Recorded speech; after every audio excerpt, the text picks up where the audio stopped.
was always in the back of our mind to tell our stories through dance, because we don't think our stories are being told, or what is told out there is not every single part of the story.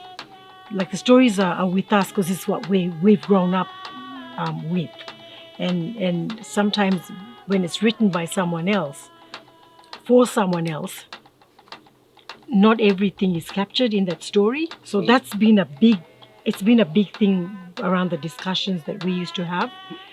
And we thought, okay, as we were having discussions, we thought, okay, we've got a language person here, we have a business-minded person here, and we have a choreographer here. It's worked really well with the three of us because given our backgrounds, and because besides being a language person, I also had experience working with Bangara and also forming our own dance group in Sydney. So I had been around the professional Indigenous dance scene, and I'd traveled overseas as well, to festivals, with my group. So I brought in my network, my connections, and Joanne is being modest. She actually has a flair for fashion and design. So she brought in her creativity, and you can see that in her costumes. And Francis, is not just a dancer; he's also a choreographer, and a very talented one as well, who has his own style.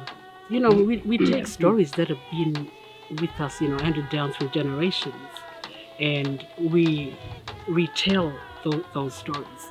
And in that, we do a lot of research that goes into that, and we also take care of the intellectual property, of which is very, very important.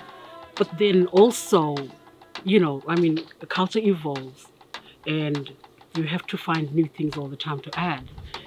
There has to be originality. So we also tell our own stories. We compose our own songs and choreograph our original dancers, choreographers. So we continue the tradition. So we take the tradition with us, but we are adding to it. I think goes down to the songs in one angle and the other angle, and like knowing the story behind the song as well, because it's the story and the song, it always lines up.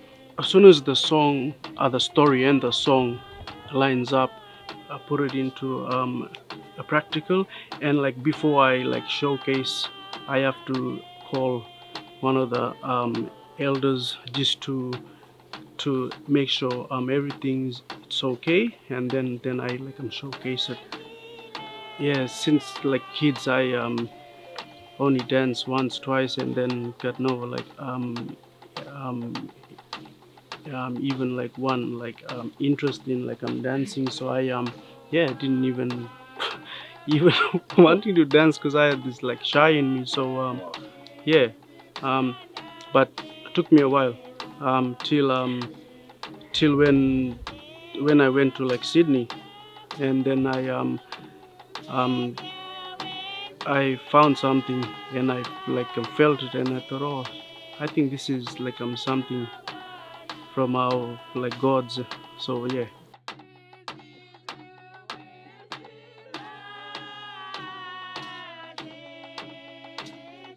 The big definite is the preservation.